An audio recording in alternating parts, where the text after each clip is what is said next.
विदल और उत्पल नामक दैत्यों का पार्वती पर मोहित होना और पार्वती का कुंदुक प्रहार द्वारा उनका काम तमाम करना। कुंदुकेश्वर की स्थापना और उनकी महिमा। सनत कुमार जी कहते हैं, व्यास जी, जिस प्रकार परमेश्वर शिव ने संकेत से दैत्य को लक्ष्य कराकर अपनी प्रिया द्वारा उसका वध कराया था, उनके उस चरित्र को तुम परम प्रेम पूर्वक श्रवण करो। विदल और उत्पल नामक दो महादैत्य थे। उन्होंने ब्रह्मा जी से किसी पुरुष के हाथ न मरने का वर प्राप्त करके सब देवताओं को जीत लिया था। तब देवताओं ने ब्रह्मा जी के पास जाकर अपना दुख सुनाया। उनकी कष्ट कहानी सुनकर ब्रह्मा जी ने उनसे कहा, तुम लोग शिवा सहित शिव का आदर पूर्वक स्मरण करके धैर्य धारण करो। वे दोनों दैत्य निश्चय ही देवी के हाथों मारे जाएंगे। शिवा सहित शिव परमेश्वर कल्याणकर्ता और भक्त वत्सल हैं। वे शीघ्र ही तुम लोगों का कल्याण करेंगे। सनत कुमार जी कहते हैं, मुने, देवों से यूं कहकर ब्रह्मा जी शिव का स्मरण करते हुए मौन हो गए। तब देवगण भी आनंदित होकर अपने अपने धाम को लौट गए। एक समय नारद जी के द्वारा पार्वती के सौंदर्य की प्रशंसा सुनकर वे दोनों दैत्य उनका अपहरण करने की बात सोचने लगे और पार्वती जी जहां गेंद उछाल रही थी वहीं वे जाकर आकाश में विचरने लगे। वे दोनों घोर दुराचारी थे। उनका मन अत्यंत चंचल हो रहा था। वे गणों का रूप धारण करके अंबिका के निकट गए। तब दुष्टों का संहार करने वाले शिव ने अवहेलना पूर्वक उनकी ओर देखकर उनके नेत्रों से प्रकट हुई चंचलता के कारण तुरंत उन्हें पहचान लिया।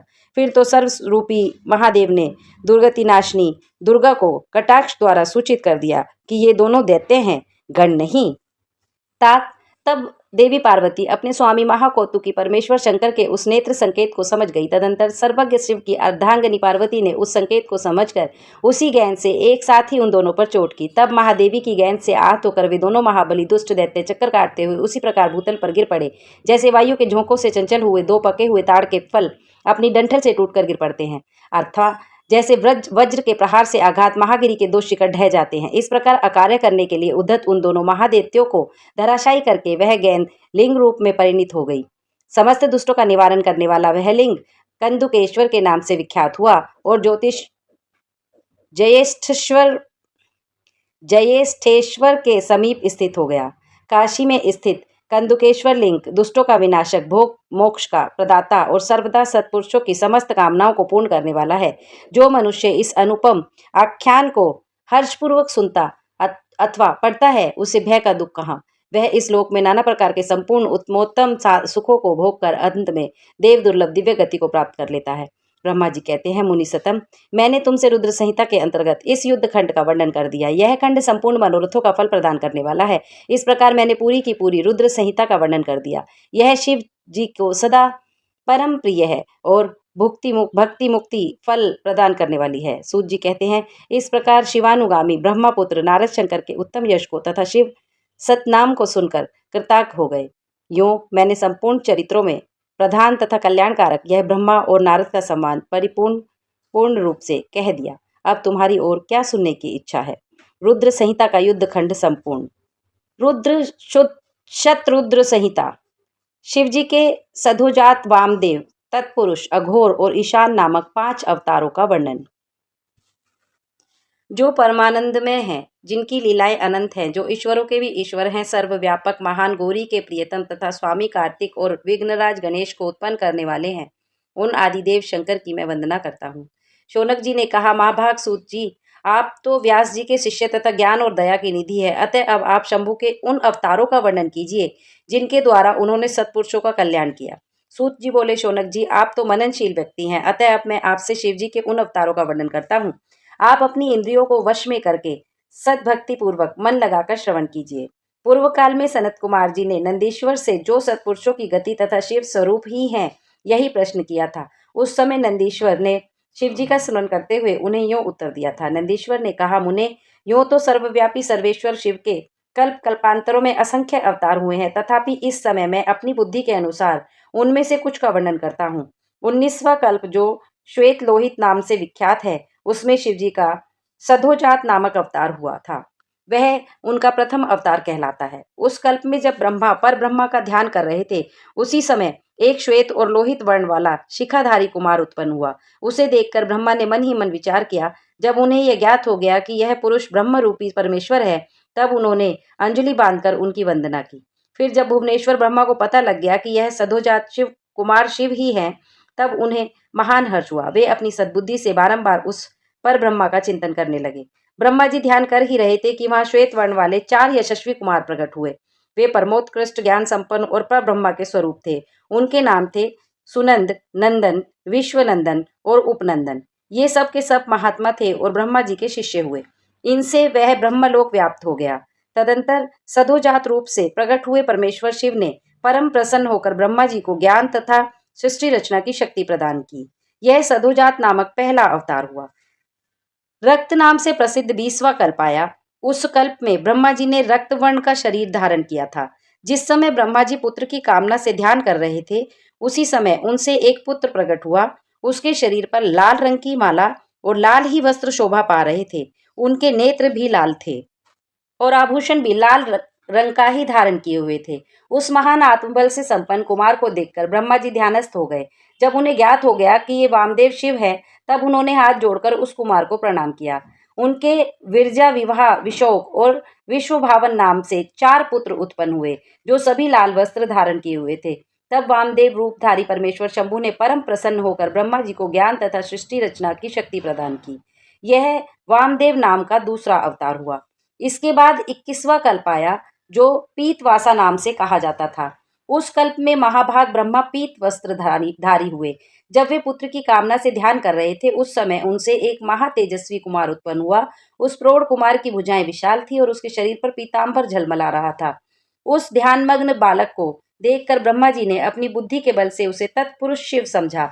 तब उन्होंने ध्यान युक्त चित्त से संपूर्ण लोकों द्वारा नमस्कृत महादेवी शांकरी गायत्री तत्पुरुषाय विद्येहे महादेवाय धीमहि का जप करके उन्हें नमस्कार किया। इससे महादेव जी प्रसन्न हो गए।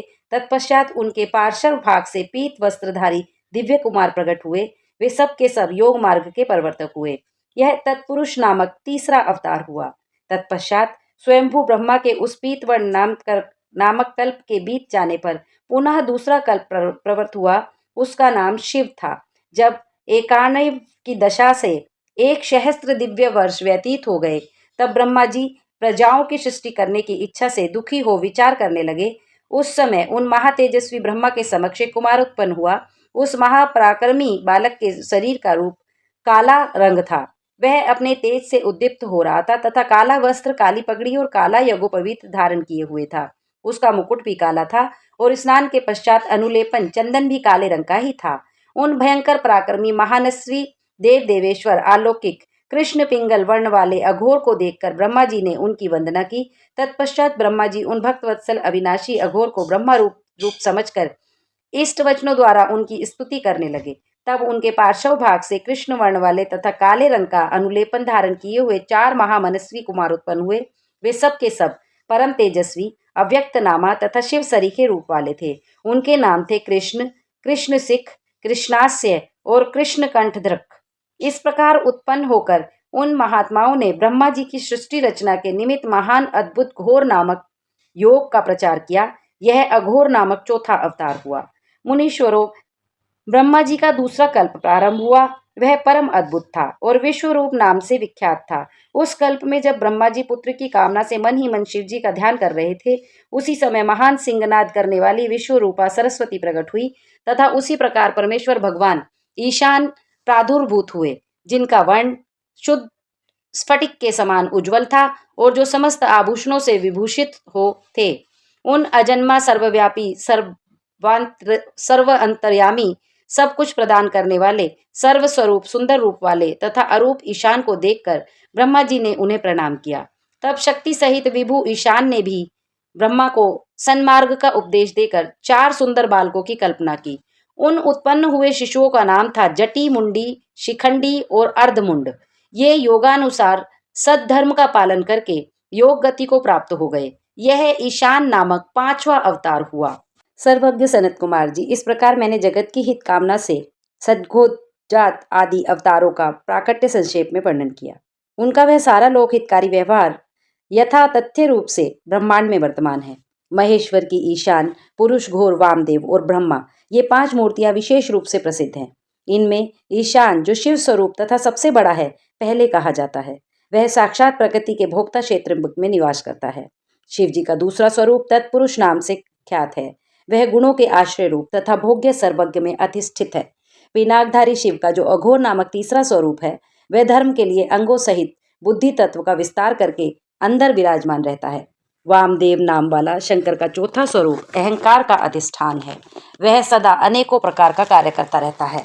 विचारशील बुद्धिमानों का कथन है कि शंकर का ईशान संज्ञक स्वरूप सदा कर्णवाणी और सर्वव्यापी आकाश का अधीश्वर है तथा महेश्वर का पुरुष नामक रूप तवक प्राणी और स्पर्श गुण विशिष्ट वायु का स्वामी है। मनीषीगण अघोर नाम वाले रूप को शरीर, रस, रूप और अग्नि का अधिष्ठान बतलाते हैं। शंकर जी का वामदेव संज्ञक स्वरूप रसना, पायु, रस और जल का स्वामी कहा जाता है। प्राण, उपस्थ, गंध और पृथ्वी का ईश्वर शिव जी का संघोजात नामक रूप बताया जाता है। कल्याणकामी मनुष्य को शंकर जी के इन स्वरूपों की सदा प्रयत्न पूर्वक वंदना करनी चाहिए, क्योंकि ये श्रेय प्राप्ति में एकमात्र हेतु हैं। जो मनुष्य इन संघोजात आदि अवतारों के प्राकट्य को पढ़ता अथवा सुनता है, वह जगत में समस्त काम्य भोगों का उपभोग करके अंत में परम गति को प्राप्त होता है। शिव जी की अष्टमूर्तियों का तथा अर्धनारी नर रूप का सविस्तार वर्णन। नंदीश्वर जी कहते हैं, ऐश्वर्यशाली मुने, अब तुम महेश्वर के उस श्रेष्ठ अवतारों का वर्णन श्रवण करो जो लोक में सबके संपूर्ण कार्यों को पूर्ण करने वाले अतएव सुखदाता हैं। तात, यह जगत उन परमेश्वर शंभु की 8 मूर्तियों का स्वरूप ही है। जैसे सूत में मणियां पिरोई जाती हैं, उसी तरह यह विश्व उन अष्ट मूर्तियों में व्याप्त होकर स्थित है। वे प्रसिद्ध 8 मूर्तियां ये हैं: सर्व, भव, रुद्र, उग्र, भीम, पशुपति, ईशान और महादेव। शिव जी के इन सर्व आदि अष्टमूर्तियों द्वारा पृथ्वी, जल, अग्नि, वायु, आकाश, क्षेत्रज्ञ, सूर्य और चंद्रमा अधिष्ठित हैं। शास्त्र का ऐसा निश्चय है कि कल्याणकर्ता महेश्वर का विशंभरात्मक रूप ही चराचर विश्व को धारण किए हुए है।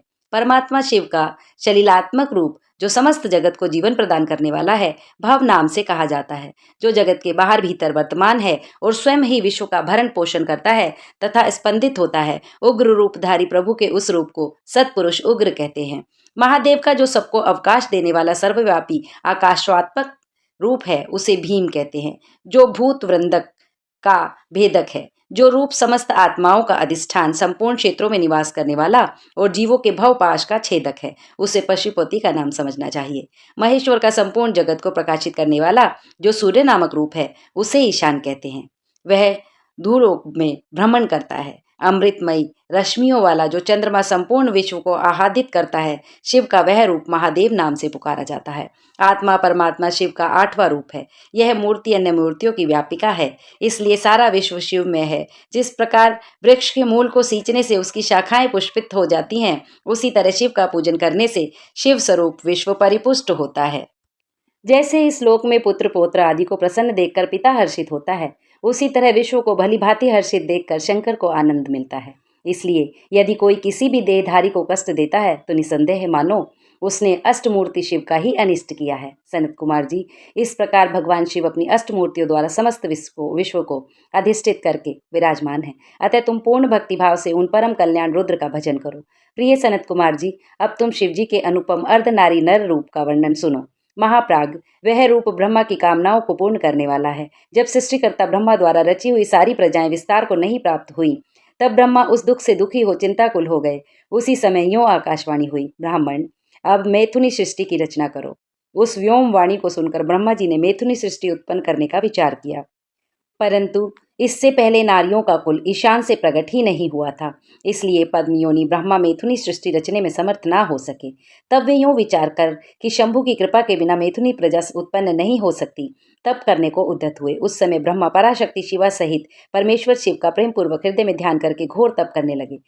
तपोनुष्ठान में लगे हुए ब्रह्मा के उस तीव्र तप से थोड़े ही समय में शिव जी प्रसन्न हो गए। तब वे कष्टहरी शंकर पूर्ण सच्चिदानंद की कामदा मूर्ति में प्रविष्ट होकर अर्धनारी नर के रूप में ब्रह्मा के निकट प्रकट हो गए। उन देवाधिदेव शंकर को पराशक्ति शिवा के आगे आया हुआ देख ब्रह्मा ने दंड की भांति भूमि पर लेटकर उन्हें प्रणाम किया और फिर वे हाथ जोड़कर स्तुति करने लगे। तब विश्वकर्ता देवाधिदेव महादेव महेश्वर परम प्रसन्न होकर ब्रह्मा से मेघ की सी गंभीर वाणी में बोले। ईश्वर ने कहा, महाभागवत्स, तुम प्यारे पुत्र पितामह, मुझे तुम्हारा सारा मनोरथ पूर्णतः ज्ञात हो गया है। तुमने जो उस समय प्रज्ञाओं की वृद्धि के लिए घोर तप किया है, तुम्हारे उस तप से मैं प्रसन्न हो गया हूँ और तुम्हें तुम्हारा अभिष्ट प्रदान करूंगा। यूं स्वभाव से ही मधुर तथा परम उदार वचन कहकर शिव जी ने अपने शरीर के अर्धभाग से शिवा देवी को पृथक कर दिया। तब शिव से पृथक होकर प्रकट हुई उन परमा शक्ति को देखकर ब्रह्मा विनम्र भाव से प्रणाम करके उनसे प्रार्थना करने लगे। शिवे, सृष्टि के प्रारंभ में तुम्हारे पति देवादिदेव परमात्मा शंभु ने मेरी सृष्टि की थी और सारी प्रजाओं की रचना की थी। शिवे, तब मैंने देवता आदि समस्त प्रजाओं की मानसिक सृष्टि की, परंतु बारंबार रचना करने पर भी उनकी वृद्धि नहीं हो रही है। अतः अब मैं स्त्री पुरुष के समागम से उत्पन्न होने वाली सृष्टि का निर्माण करके अपनी सारी प्रजाओं की वृद्धि करना चाहता हूँ, किंतु अभी तक तुमसे अक्षय नारीकुल का प्राकट्य नहीं हुआ है। इस कारण नारीकुल की सृष्टि करना मेरी शक्ति के बाहर है। चूंकि सारी शक्तियों का उद्गम स्थान तुम ही हो, इसलिए मैं तुम्हें अखिलेश्वरी परमा शक्ति से प्रार्थना करता हूँ। शिवे, मैं तुम्हें नमस्कार करता हूँ, तुम मुझे नारीकुल की सृष्टि करने के लिए शक्ति प्रदान करो, क्योंकि शिव प्रिय, इसी को तुम चराचर जगत की उत्पत्ति का कारण समझो। वर देवेश्वरी, मैं तुमसे एक और वर की याचना करता हूँ। जगन्मात, कृपा करके उसे भी मुझे दीजिए। मैं तुम्हारे चरणों में नमस्कार करता हूँ। सर्वव्यापिनी जगत जननी, तुम चराचर जगत की वृद्धि के लिए अपने एक सर्व समर्थ रूप से मेरे पुत्र दक्ष की पुत्री हो जाओ। ब्रह्मा द्वारा यूं याचना करने जाने पर परमेश्वरी देवी शिवा ने तथास्तु कह, ऐसा ही होगा कहकर वह शक्ति ब्रह्मा को प्रदान कर दी। संतुरा जगन्मयी शिव शक्ति शिवा देवी ने अपनी भुवों के मध्य भाग से अपने ही समान प्रभाव वाली एक शक्ति की रचना की।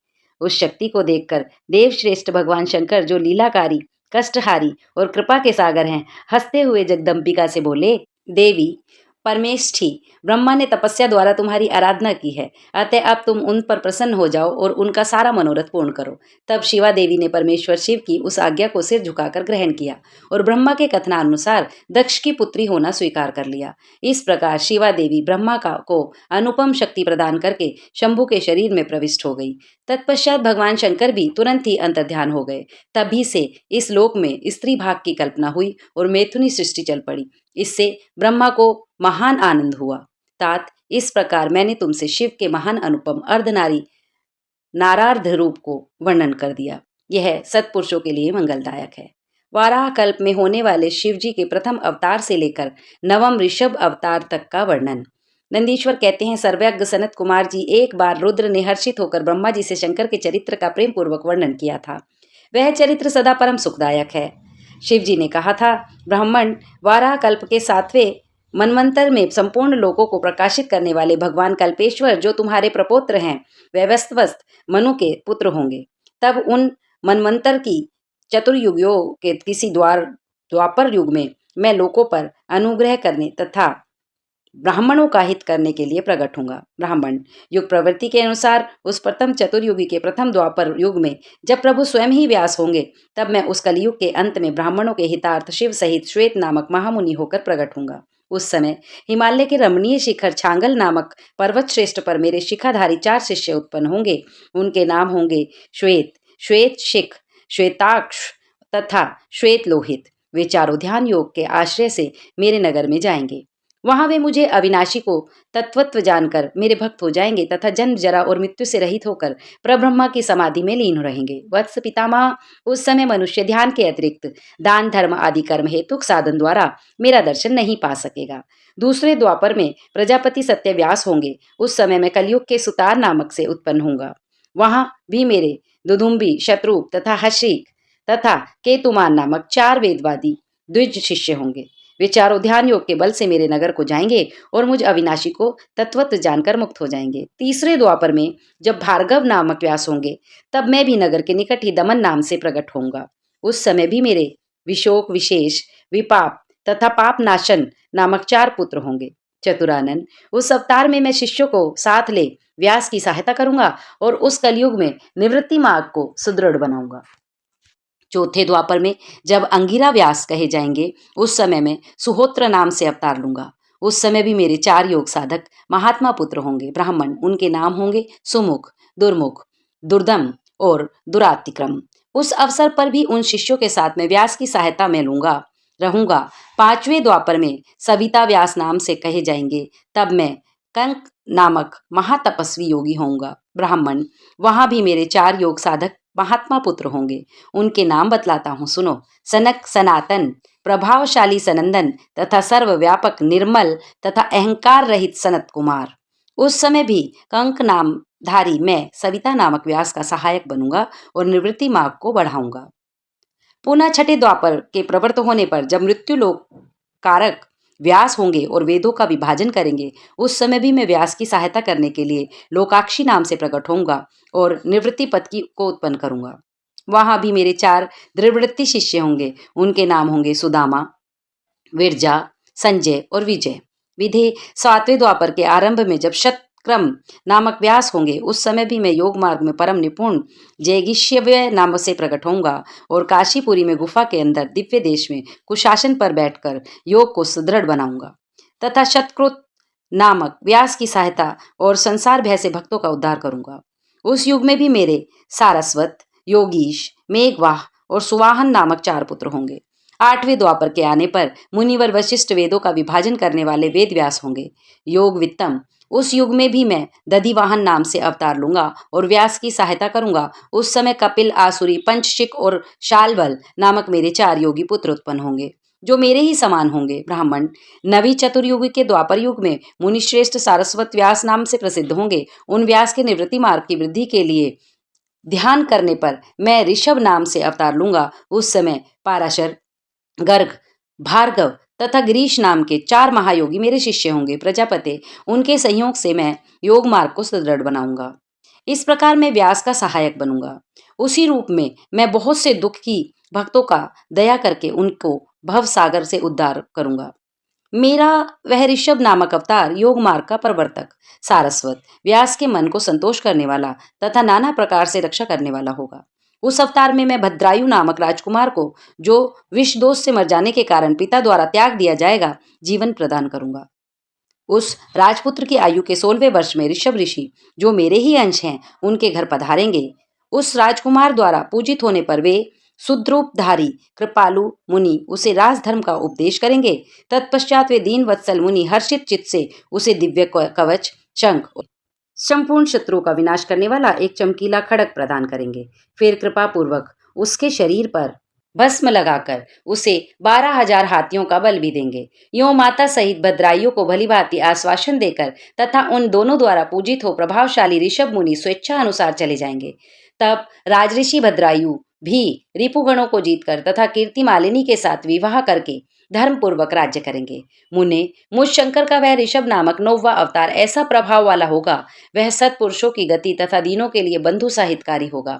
मैंने उसका वर्णन तुम्हें सुना दिया। यह ऋषभ चरित्र परम पावन, महान तथा स्वर्ग, यश और आयु को देने वाला है, अतः इसे प्रयत्न पूर्वक सुनना चाहिए। शिवजी द्वारा 10वें से लेकर 28वें योगेश्वर अवतारों का वर्णन। शिवजी कहते हैं, 10वें द्वापर में त्रिधामा नाम के मुनि व्यास होंगे। वे हिमालय के रमणीय शिखर पर्वतोत्तम भृगुतुंग पर निवास करेंगे। वहां भी मेरे श्रुति विदित 4 पुत्र होंगे। उनके नाम होंगे भृंग, बलबंधु, नारी मित्र और तपोधन, केतुश्रृंग। 11वें द्वापर में जब त्रिव्रत नामक व्यास होंगे, तब मैं कलयुग में गंगा द्वार में तप नाम से प्रकट होऊंगा। वहां भी मेरे लंबोदर, लंबाक्ष, केशलंब तथा प्रलंबक नामक 4 दृढ़वृत्ति पुत्र होंगे। 12वीं चतुर्युगी के द्वापर युग में शततेजा नाम के वेद व्यास होंगे। उस समय मैं द्वापर के समाप्त होने पर कलयुग के हेम कच्छुक में जाकर अत्रि नाम से अवतार लूंगा और व्यास की सहायता के लिए निवृत्ति मार्ग को प्रतिष्ठित करूंगा। महामुने, वहां भी मेरे सर्वज्ञ, समबुद्धि, साध्य और सर्व नामक 4 उत्तम योगी पुत्र होंगे। 13वें द्वापर युग में जब धर्म स्वरूप नारायण व्यास होंगे, तब मैं पर्वत श्रेष्ठ गंधमादन पर बाल खिल्याश्रम में महामुनि बली नाम से उत्पन्न होऊंगा। वहां भी मेरे सुधामा, कश्यप, वशिष्ठ और विरजा नामक 4 सुंदर पुत्र होंगे। 14वीं चतुर्युगी के द्वापर युग में जब रक्ष नामक व्यास होंगे, उस समय में अंगिरा के वंश में गौतम नाम से उत्पन्न होऊंगा। उस कलयुग में भी अत्रि, वशद, श्रवण और श्री विष्कट मेरे पुत्र होंगे।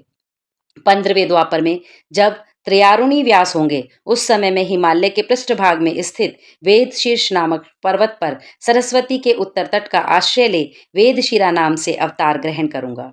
उस समय महापराक्रमी वेदशिर भी मेरा अस्त्र होगा। वहां भी मेरे 4 दृढ़ पराक्रमी पुत्र होंगे। उनके नाम होंगे कुणी, कुणीबाहु, कुशशीर और कुनेत्रक। 16वें द्वापर युग में जब व्यास का नाम देव होगा, तब मैं योग प्रदान करने के लिए परम पुण्य में गोकर्ण वन में गोकर्ण नाम से प्रकट होऊंगा। वहां भी मेरे काश्यप, उशान, उष्णा, च्यवन और बृहस्पति नामक 4 पुत्र होंगे। वे जल के समान निर्मल और योगी होंगे तथा उसी मार्ग में आश्रय से शिवलोक को प्राप्त हो जाएंगे। 17वीं चतुर्युगी के द्वापर युग में देव कृतंजय व्यास होंगे। उस समय मैं हिमालय के अत्यंत ऊंचे और रमणीय शिखर महाल्य पर्वत पर गुहावासी नाम से अवतार धारण करूंगा। क्योंकि हिमालय शिव क्षेत्र कहलाता है, वहीं उतथ्य, वामदेव, महायोग और महाबल नाम के मेरे पुत्र भी होंगे। 18वीं चतुर्युगी के द्वापर युग में जब ऋतुंजय व्यास होंगे, तब मैं हिमालय के उस सुंदर शिखर पर, जिसका नाम शिखंडी पर्वत है और जहाँ महान पुण्य में सिद्ध क्षेत्र तथा सिद्धों द्वारा सेवित शिखंडी वन भी है, शिखंडी नाम से उत्पन्न होऊंगा। वहां भी वाजश्रवा, रुचिक, श्यावास्य और यतीश्वर नामक मेरे 4 तपस्वी पुत्र होंगे। 19वें द्वापर में महामुनि भारद्वाज व्यास होंगे। उस समय भी मैं हिमालय के शिखर पर माली नाम से उत्पन्न होऊंगा और मेरे सिर पर लंबी लंबी जटाएं होंगी। वहां भी मेरे सागर के गंभीर स्वभाव वाले हिरण्यनामा, कौशल्य, लोकाक्षी और प्रधिमी नामक पुत्र होंगे। 20वीं चतुर्युगी के द्वापर में होने वाले व्यास का नाम गौतम होगा। तब मैं भी हिमवान के पृष्ठभाग में स्थित पर्वत श्रेष्ठ अट्टहास पर, जो सदा देवता, मनुष्य, यक्षेंद्र, सिद्ध और चारणों द्वारा अधिष्ठित रहता है, अट्टहास नाम से अवतार धारण करूंगा। उस युग के मनुष्य अट्टहास के प्रेमी होंगे। उस समय भी मेरे उत्तम योग संपन्न 4 पुत्र होंगे, जिनके नाम होंगे सुमंत, वरवरी, विद्वान कंबत और कुणिकंधर। 21वें द्वापर युग में जब वाजश्रवा नाम के व्यास होंगे, तब मैं दारुक नाम से प्रकट होऊंगा। इसलिए उस शुभ स्थान का नाम दारुवन पड़ जाएगा। वहां भी मेरे प्रलक्ष, दार्भायनी, केतुमान तथा गौतम नाम के 4 परम योगी पुत्र उत्पन्न होंगे। 22वीं चतुर्युगी के द्वापर में जब सुषमायन नामक व्यास होंगे, तब भी मैं वाराणसी में लांगली नाम भीम नामक महामुनि के रूप में अवतरित होऊंगा। उस कलयुग में इंद्र सहित समस्त देवता मुझे हला युद्धधारी शिव का दर्शन करेंगे। उस अवतार में भी मेरे भल्लवी, मधु, पिंग और श्वेत केतु नामक 4 परम धार्मिक पुत्र होंगे। 23वें चतुर्युगी में जब तृणबिंदु मुनि व्यास होंगे, तब मैं सुंदर कालीजर गिरी पर श्वेत नाम से प्रकट होऊंगा। वहां भी मेरे उशिक, बृधक्ष, देवल और कवि नाम से 4 प्रसिद्ध तपस्वी पुत्र होंगे। 24वीं चतुर्युगी में जब ऐश्वर्यशाली यक्ष व्यास होंगे, तब उस युग में मैं नैमिष क्षेत्र में शूली नामक महायोगी होकर उत्पन्न होऊंगा। उस युग में भी मेरे 4 तपस्वी शिष्य होंगे, जिनके नाम होंगे शालिहोत्र, अग्निवेश, युवनाश्व और शरदुषु। 25वें द्वापर में जब व्यास शक्ति नाम से प्रकट होंगे, मैं भी प्रभावशाली दंडधारी महायोगी के रूप में प्रकट होऊंगा। मेरा नाम मुंडीश्वर होगा। उस अवतार में भी छगल, कुंडकर्ण, कुंभांड और प्रवाहक मेरे तपस्वी शिष्य होंगे। 26वें द्वापर में जब व्यास का नाम पराशर होगा, मैं भद्रवट नाम से नगर में सहिष्णु नाम से अवतार लूंगा। उस समय भी उल्लूक, विद्युत, शंभुक और अश्वलायन नाम वाले 4 तपस्वी शिष्य होंगे।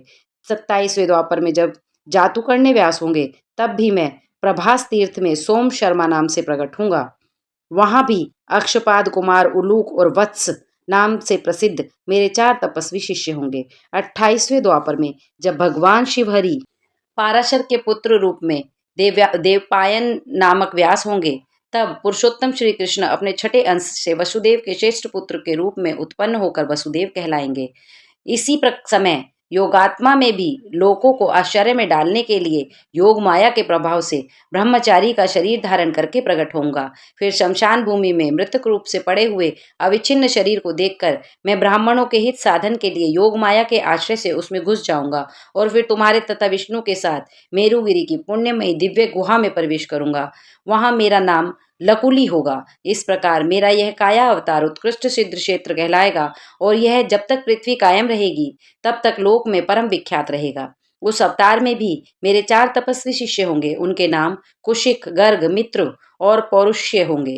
वे वेदों के पारगामी उद्धर्वरेता ब्राह्मण योगी होंगे और माहेश्वर योग को प्राप्त करके शिवलोक को चले जाएंगे। उत्तम व्रत का पालन करने वाले मुनियों, इस प्रकार परमात्मा शिव ने व्यवस्थित मनवस्तर के सभी चतुर्युगियों के योगेश्वरावतारों का सम्यक रूप से वर्णन किया।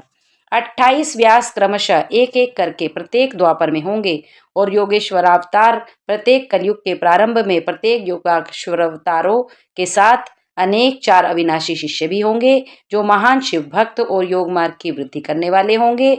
इन पशुपति के शिष्यों के शरीरों पर भस्म रमी रहेगी, ललाट त्रिपुंड से सुशोभित रहेगा और रुद्राक्ष की माला ही इनका आभूषण होगा। ये सभी शिष्य धर्मपरायण, वेद वेदांग के पारगामी विद्वान तथा सदा बाहर भीतर से निर्वाचन में तत्पर रहने वाले होंगे। ये शिव जी के भक्ति रखकर योग पूर्वक ध्यान में निष्ठा रखने वाले और जितेंद्रिय होंगे। विद्वानों ने इनकी संख्या 112 बतलाई है। इस प्रकार मैंने 28 युगों के क्रम से मनु से लेकर कृष्णावतारांत तक सभी अवतारों के लक्षणों का वर्णन किया। जब श्रुति समूहों का वेदांत रूप में उपयोग होगा तब उस कल्प में कृष्ण देव प्यायन व्यास होंगे। यूं महेश्वर ने ब्रह्मा जी पर अनुग्रह करके योगेश्वर अवतारों का वर्णन किया और फिर वे देवेश्वर उनकी ओर दृष्टिपात करके वहीं अंतर्ध्यान हो गए। नंदीश्वर अवतार का वर्णन। यहाँ तक 42 अवतारों का वर्णन किया गया। अब नंदीश्वर अवतार का वर्णन किया जाता है। सनत कुमार जी ने पूछा, प्रभु आप महादेव के अंश से उत्पन्न होकर पीछे शिव को कैसे प्राप्त हुए थे? वह सारा वृतांत मैं सुनना चाहता हूँ, उसे वर्णन करने की कृपा करें। नंदीश्वर बोले, सर्वज्ञ सनत कुमार जी, मैं जिस प्रकार महादेव के अंश से जन्म लेकर शिव को प्राप्त हुआ उस प्रसंग का वर्णन करता हूँ। शिलाद नामक एक धर्मात्मा मुनि थे। पितरों के आदेश से उन्होंने आयोनिज सुव्रत मृत्युहीन पुत्र की प्राप्ति के लिए तप करके देवेश्वर इंद्र को प्रसन्न किया, परंतु देवराज इंद्र ने ऐसा पुत्र प्रदान करने में अपने को असमर्थ बताकर सर्वेश्वर महाशक्ति संपन्न महादेव की आराधना करने का उपदेश दिया। तब शिलाद भगवान महादेव को प्रसन्न करने के लिए तप करने लगे। उनके तप से प्रसन्न होकर महादेव वहां पधारे और महासमाधि मग्न शिलाद को थपथपाकर जगाया। तब शिलाद ने शिव का स्तवन किया और भगवान शिव ने उन्हें वर देने को प्रस्तुत होने पर उनसे कहा, प्रभु मैं आपके ही समान मृत्युहीन आयोनिज पुत्र चाहता हूँ। तब शिव जी प्रसन्न होकर मुनि से बोले। शिव जी ने कहा, तपोधन, पूर्व काल में महाब्रह्मा जी, मुनियों ने तथा बड़े बड़े देवताओं ने मेरे अवतार धारण करने के लिए तपस्या द्वारा मेरी आराधना की थी। इसलिए यद्यपि मैं सारे जगत का पिता हूँ, फिर भी तुम मेरे पिता बनोगे और मैं तुम्हारा आयोनिज पुत्र होऊंगा तथा मेरा नाम नंदी होगा। नंदीश्वर जी कहते हैं, मुने यूं कहकर कृपालु शंकर ने अपने चरणों में प्राणिपात करके सामने खड़े हुए शिलाद मुनि की ओर कृपा दृष्टि से देखा और उन्हें ऐसा आदेश देवे तुरंत ही उमा सहित वहां से अंतर्ध्यान हो गए। महादेव जी के चले जाने के बाद महामुनि शिलाद ने अपने आश्रम में आकर ऋषियों से वह सारा वृतांत सुनाया। कुछ समय बीत जाने के बाद जब यज्ञवेताओं में श्रेष्ठ मेरे पिताजी यज्ञ करने के लिए यज्ञ क्षेत्र को जोत रहे थे, उसी समय मैं शंभु की आज्ञा से यज्ञ के पूर्व ही उनके शरीर से उत्पन्न हो गया। उस समय मेरे शरीर की प्रभा युगांतकालीन अग्नि के समान थी। तब सारी दिशाओं में प्रसन्नता छा गई और शिलाद मुनि को भी बड़ी प्रसन्नता हुई। उधर शिलाद ने जब मुझ बालक को प्रलयकालीन सूर्य और अग्नि के सदृश प्रभाशाली त्रिनेत्र चतुर्भुज प्रकाशमान जटा मुकुटधारी त्रिशूल आदि आयुधों से युक्त सर्वदा रुद्र रूप में देखा, तब वे महान आनंद में निमग्न हो गए और मुझे प्रणम्य को नमस्कार करते हुए कहने लगे, सुरेश्वर, चूंकि तुमने नंदी रूप से प्रकट होकर मुझे आनंदित किया है, इसलिए मैं तुम आनंद में जगदीश्वर को नमस्कार करता हूँ। मुने, तदंतर जैसे निर्धन को निधि प्राप्त हो जाने से प्रसन्नता होती है, उसी प्रकार मेरी प्राप्ति से हर्षित होकर पिताजी ने महेश्वर की भलीभांति वंदना की और फिर मुझे लेकर वे शीघ्र ही अपनी पर्णशाला को चल दिए। जब मैं शिलाद की कुटिया में पहुंच गया तब मैंने अपने उस रूप का परित्याग करके मनुष्य रूप धारण कर लिया। शालक्यान नंदन पुत्र वत्सल शिलाद ने मेरे जात कर्म आदि सभी संस्कार संपन्न किए। फिर 5वें वर्ष में पिताजी ने मुझे संगोपांग संपूर्ण वेदों का तथा अन्यान्य शास्त्रों का भी अध्ययन कराया। 7वां वर्ष पूरे होने पर शिवजी की आज्ञा से मित्र और वरुण नाम के मुनि मुझे देखने के लिए पिताजी के आश्रम पधारे। शिलाद मुनि ने उनकी पूरी आवभगत की। जब वे दोनों महात्मा मुनीश्वर आनंद पूर्वक आसन पर विराज हो गए तब मेरी ओर बारंबार निहार कर बोले। मित्र और वरुण ने कहा, तात शिलाद, यद्यपि तुम्हारा पुत्र नंदी संपूर्ण शास्त्रों के अर्थों का पारगामी विद्वान है, तथापि इसकी आयु बहुत थोड़ी है। हमने बहुत तरह से विचार करके देखा, परंतु इसकी आयु 1 वर्ष से अधिक नहीं दिखती। उन विप्रवरों के यूं कहने पर पुत्र वत्सल शिलाद नंदी को छाती से लिपटाकर दुखार्थ हो फूट फूट कर रोने लगे। तब पिता और पितामह को मृतक की भांति भूमि पर पड़ा हुआ देख नंदी शिवजी के चरण कमलों का स्मरण करके प्रसन्नता पूर्वक पूछने लगा, पिताजी, आपको कौन सा ऐसा दुख आ पड़ा है जिसके कारण आपका शरीर कांप रहा है और आप रो रहे हैं? आपको वह दुख कहाँ से प्राप्त हुआ है? मैं इसे ठीक ठीक जानना चाहता हूँ। पिता ने कहा, बेटा, तुम्हारी अल्पायु के दुख से मैं अत्यंत दुखी हो रहा हूँ। मेरे इस कष्ट को कौन दूर कर सकता है? मैं उसकी शरण ग्रहण करूं। पुत्र बोला, पिताजी, मैं आपके सामने शपथ करता हूँ और यह बिल्कुल सत्य बात कह रहा हूँ कि चाहे देवता, दानव, यम, काल और अन्य प्राणी यह सब के सब मिलकर मुझे मारना चाहे तो भी मेरी बाल्यकाल में मृत्यु नहीं होगी। अतः आप दुखी मत हो। पिता ने कहा, मेरे प्यारे लाल, तुमने ऐसा कौन सा तप किया है अथवा तुम्हें ऐसा कौन सा ज्ञान, योग या ऐश्वर्य प्राप्त है जिसके बल पर तुम इस दारुण दुख को नष्ट कर दोगे। पुत्र ने कहा, तात, मैं न तो तप से मृत्यु को हटाऊंगा और न विद्या से। मैं महादेव के भजन से मृत्यु को जीत लूंगा। इसके अतिरिक्त अन्य कोई उपाय नहीं है। नंदीश्वर कहते हैं, मुने, यूं कहकर मैंने सिर झुकाकर पिताजी के चरणों में प्रणाम किया और फिर उनकी प्रदक्षिणा करके उत्तम वन की राह ली। नंदीश्वर के जन्म, वर प्राप्ति, अभिषेक और विवाह का वर्णन। नंदिकेश्वर कहते हैं, मुने, वन में जाकर मैंने एकांत स्थान में अपना आसन लगाया और उत्तम बुद्धि का आश्रय ले मैं उग्र तप में प्रवृत्त हुआ, जो बड़े बड़े मुनियों के लिए भी दुष्कर था। उस समय मैं नदी के पावन उत्तर तट पर सुदृढ़ रूप से ध्यान लगाकर बैठ गया और एकाग्र तथा समाहित मन से अपने हृदय कमल में मध्य भाग में 3 नेत्र, 10 भुजा तथा 5 मुख वाले शांति स्वरूप देवादिदेव सदाशिव का ध्यान करके रुद्र मंत्र का जाप करने लगा। तब उस जप में मुझे तल्लीन देखकर चंद्रार्ध भूषण परमेश्वर महादेव प्रसन्न हो गए और उमा सहित वहां पधार कर प्रेम पूर्वक बोले, शीलाद नंदन, तुमने बड़ा उत्तम तप किया है। तुम्हारी इस तपस्या से संतुष्ट होकर मैं तुम्हें वर देने के लिए आया हूँ।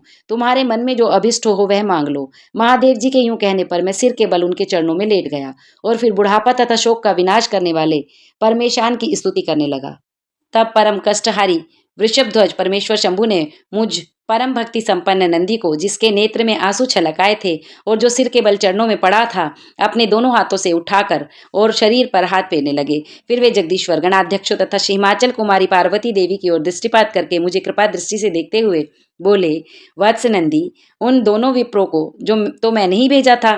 तुम्हें मृत्यु का भय कहा। तुम तो मेरे ही समान हो, इसमें जरा भी संशय नहीं। तुम अमर, अजर, दुख रहित, अव्यय और अक्षय होकर सदा गणनायक बने रहोगे तथा पिता और मेरे प्रियजन होगे।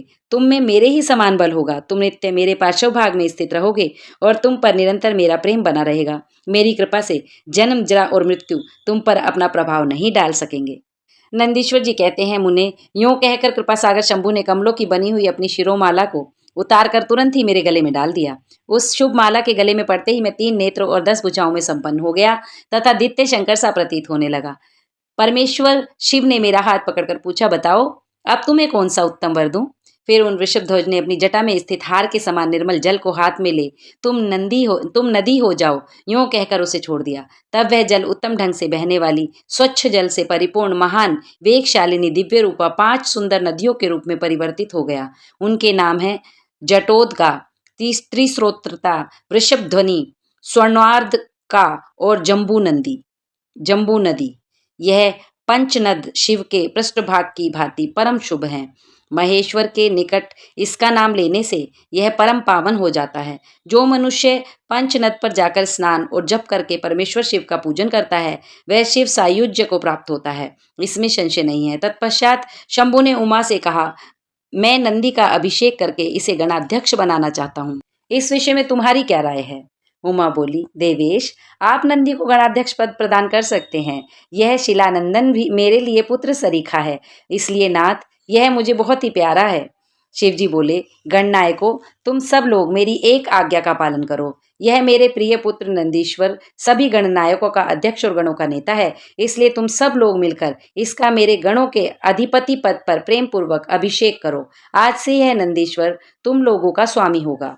नंदीश्वर जी कहते हैं, मुने, शंकर जी के इस कथन पर सभी गणनायकों ने एवं वस्तु कहकर उसे स्वीकार किया और वे सामग्री जुटाने में लग गए।